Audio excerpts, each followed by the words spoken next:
Now, because government is threatening to withhold feeding grants and teacher trainee allowances to colleges of education across the country if they admit students beyond the quota set for them.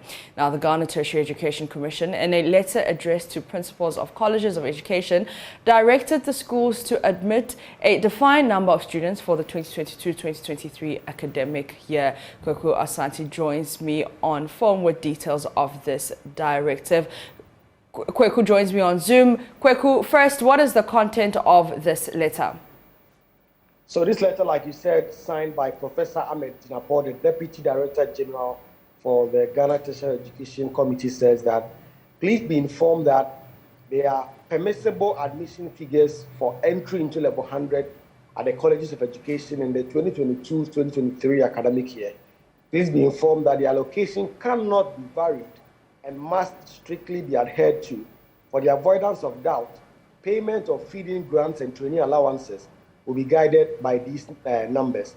And so they attach a list to it. So essentially what the GTEC is saying now is that colleges of education around the country will have a defined number of students they can admit for the next academic year, failing which their feeding grants and the training allowances will not be paid.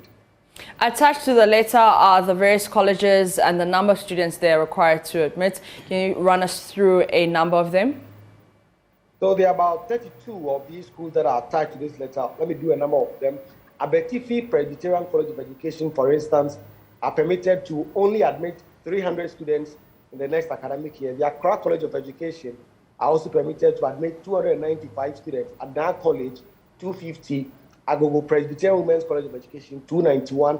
Akachi College, 288. Akrokere College of Education, 320. If you go through the list, there is no school that is allowed to admit 400 students. The list hovers around 280, 300, 320, and a number of them are a little bit happy to be able to admit 350 students. So that is going to be the state of play when schools resume next year. For the College of Education, they are now permitted to admit a number of students that is not exceeding what the GTEC has allocated them. And reaction has been coming in from the Teacher Trainees Association. What are they saying? So I've been speaking with the College of Education, the Teacher Trainees President, Jonathan Junu, who tells me that they are happy with the arrangements that have been put out. They are hopeful that it will fix the accommodation crisis on campus. They make the case that there are classes that are filled up with numbers. The infrastructure is not enough on campus. And that this directive from GTEC will make it sure that College of Education only admits students that they can take care of in terms of the infrastructure on campus. So they are backing this decision from government. My colleague Kweku Asante giving us details of that statement. Also joining us on Zoom is Kofi Asare, who is Executive Director, Africa Education Watch. Mr. Asare, good morning. Thank you so much for your time. Now, what do you make of this directive?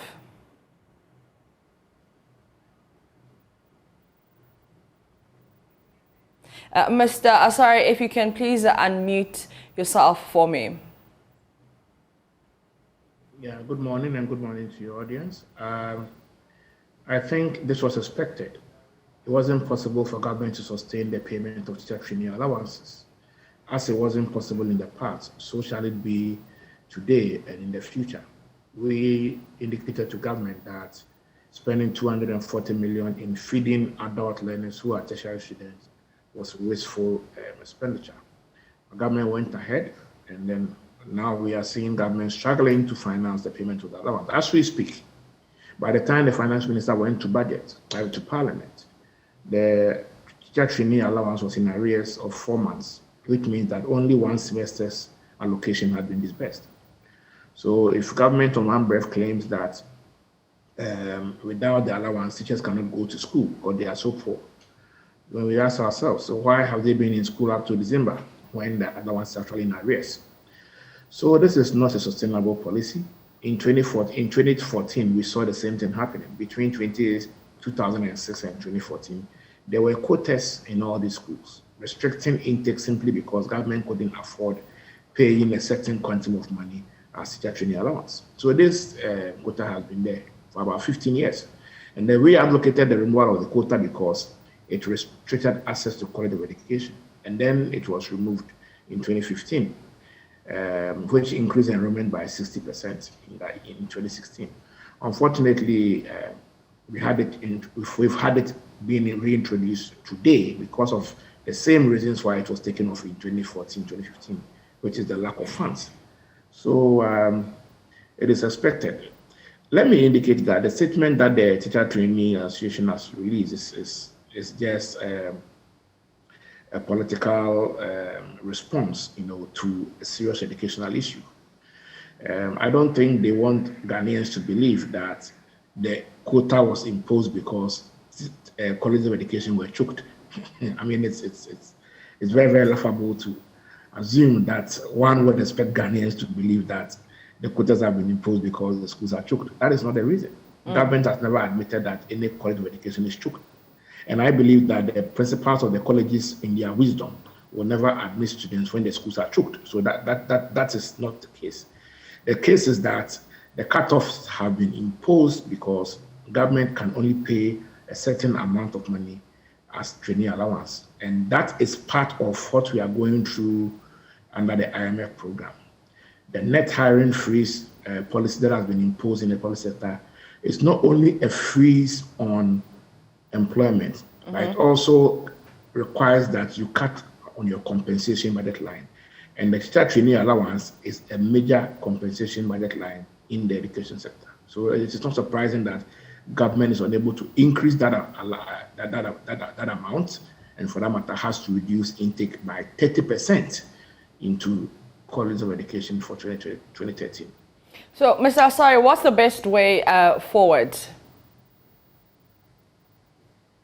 The best way forward is for government to channel the 240 million Ghana cedis a year, which has proven inadequate to finance the allowance and feeding scheme, into the student loan scheme. Government has introduced a guarantee-free student loan scheme, which requires that once one holds a national ID, they can qualify to benefit from student loan. So, but the student loan trust fund is underfunded. This year, government allocated only 3 million in the budget. We know there may be other sources coming on later. But the fact is that it is underfunded. That is why student loan keeps delaying. So what government should do is that government should move the 240 million it is spending annually on the teacher trainee allowance and add it to the student loan kitty so that there will be enough funds to provide student loans to all tertiary students, including college of education students. That is the sustainable way to address this issue. For now, what we are doing is pure politics. It will not help anyone in the long term. Now, some say it has nothing to do with government's ability or inability to pay trainee allowances. What are your thoughts on that?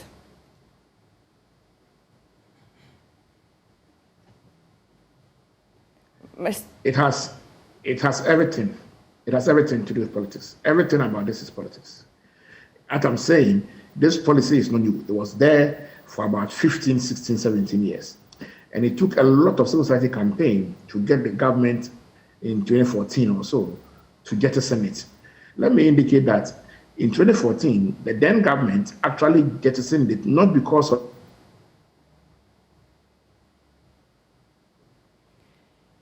All right, it seems like we have lost Mr. Kofi Asare, and he's the Executive Director of the Africa Education Watch. Mr. Asare, we lost you for a bit. If you can just go back to your earlier points.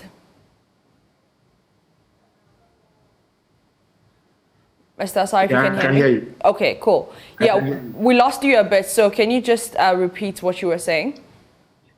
What I'm saying is that in 2014, it wasn't the then government's intention to abandon the policy. Okay, so there's always some around this policy. But then, it